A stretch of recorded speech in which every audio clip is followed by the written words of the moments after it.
Penguin Random House Audio presents The College Conversation, a practical companion for parents to guide their children along the path to higher education.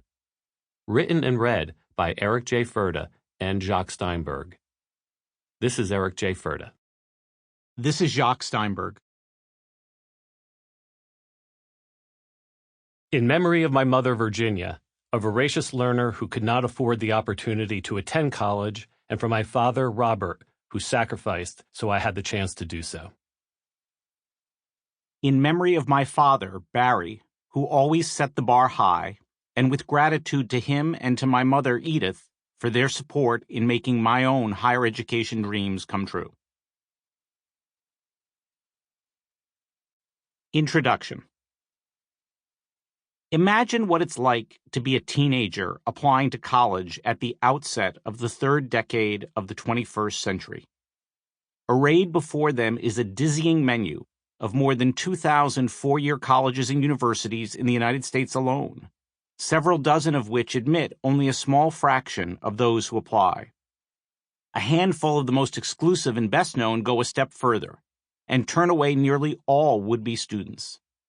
Meanwhile, the majority of the nation's bachelor's degree granting schools, many of them fine institutions of higher learning flying well below the radar, offer admission to most applicants. Some of those colleges even struggle to fill their first-year classes each fall, to say nothing of generating sufficient revenue to keep the lights on or perhaps face the prospect of shutting their doors. How can high school juniors or seniors possibly survey, let alone take the measure of, the offerings across this vast, confusing landscape and figure out where they might fit in? As they seek to differentiate one campus from the next and the next, the colleges bombard them with marketing materials delivered via U.S. mail, email, text message, social media, and sometimes live phone calls from students or even pre-recorded robocalls. The schools use contact lists purchased from the College Board, the purveyor of the SAT, as well as from the American College Testing Program, sponsor of the ACT test, which are then customized by student zip codes, test scores, academic and extracurricular interests, and grades, all reported by the students when they signed up for the test.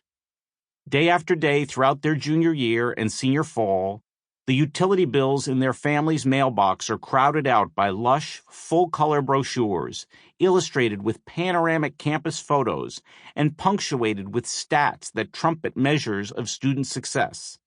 95% of our graduates have a job or are enrolled in graduate school within 6 months of graduation. Or satisfaction, ranked 5th by U.S. News & World Report in the category of A-plus schools for B students.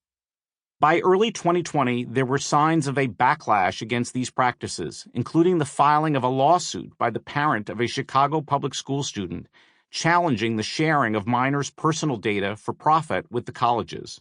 But there was no immediate indication of the potential impact, if any, on colleges' recruitment efforts. Meanwhile, prospective enrollees' email inboxes clog each day at dawn with pop quizzes from their suitors. Spoiler alert. The correct answer to each question is always the name of the college reaching out to them. There are also Letterman-inspired top 5 lists of tips for applying to college, come-ons including testimonials from famous alumni and odes to creature comforts like Tempur-Pedic mattresses in every dorm room, and so-called fast apps. The latter are the college admissions world's version of a pre-approved credit card form, a one-page application that has been pre-populated with their name, address, and other personal information that they supplied to the College Board and that was also made available to the colleges for purchase. Opening an envelope emblazoned with designations like First Priority Scholar, candidates are told that they appear to be such a strong prospect for admission that the standard application fee is being waived, and that in lieu of composing an original essay, they need only submit a graded paper from high school. Indeed, all they really need to do is sign on the dotted line. More than a few students who felt buoyed by their first priority designation have been surprised to find themselves later summarily denied by these very institutions, some of them well-known brand names. Meanwhile, Throughout the fall of senior year, representatives from the admissions offices that will consider all these college applications typically spend several months not only crisscrossing the United States, but circling the globe in search of international students who might be persuaded to apply to their institutions. Among the objectives of these recruiting trips is to identify candidates who would add to the campus community, not only by virtue of their academic achievements, life experience, or in some instances their ability to pay full freight, but whom also might make the admissions process that much more competitive. Then the tables turn, and it is time for the students applying to make the case for acceptance. In contrast to the applications their parents may have filled out decades earlier, one at a time, by typewriter or sometimes by hand, they will likely find themselves working through the Common Application, usually referred to as the Common App, which is accepted at nearly 900 institutions. This platform enables them to save time and effort by typing their personal information on the Common App website just once, and to respond to a series of generic essay prompts intended to yield personal statements of several hundred words. These will then be shared with each of the institutions to which they apply that accept the Common Application. Many of the schools that accept the Common Application also require completion of a series of additional essays, known as a supplement, that are specific to their institution and often intended to gauge the extent of the homework applicants have done about that school and the intensity of their ardor for attending it. While the Common Application may be the most widely used method of applying to colleges and universities in the United States, it is hardly the only one. By the fall of 2017, more than 150 institutions had committed to accept the Coalition for College, which they designed collectively with the particular intention of helping low-income and other students historically underrepresented on the nation's college and university campuses. Other application forms that are shared by multiple institutions include the Universal College Application, accepted in the fall of 2017 by 9 institutions, and the CAPEX application, more than 125 schools. Regardless of the application they use, the most selective private colleges and universities also put students through an intensive and exhausting evaluation known as the holistic admissions process. When admissions officers use the word holistic, they mean that they are taking a look at the whole person, as opposed to relying on a mere cutoff on a standardized test or grade point average.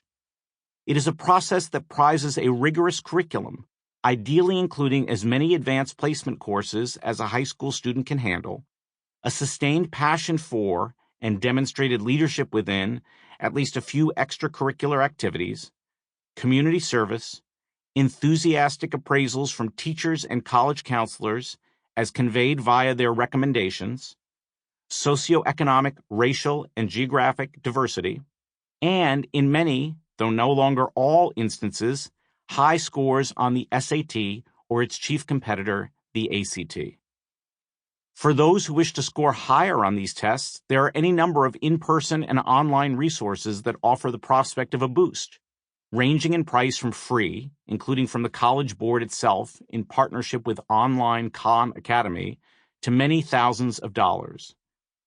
Because many students don't necessarily perform well on standardized tests, and the value of those tests has been questioned by some educators, a growing roster of more than 1,000 colleges and universities do not require the SAT or ACT, at least for some applicants.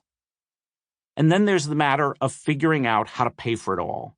Students applying for financial aid and their parents will fill out the FAFSA, the Free Application for Federal Student Aid, which can be as time-consuming and bewildering as an IRS form, and which generates the so-called Expected Family Contribution, or EFC, that many colleges and universities will expect a family to pay. Depending on their annual family income and assets, and whether the school to which they have been admitted offers merit aid in addition to need-based aid, or whether it is an in-state public college or university or private institution, students and their families could be responsible for paying as little as nothing or as much as nearly $80,000 annually, a figure that includes tuition, room and board, books, travel, and a menu of fees. No wonder so many first... Sample complete. Ready to continue?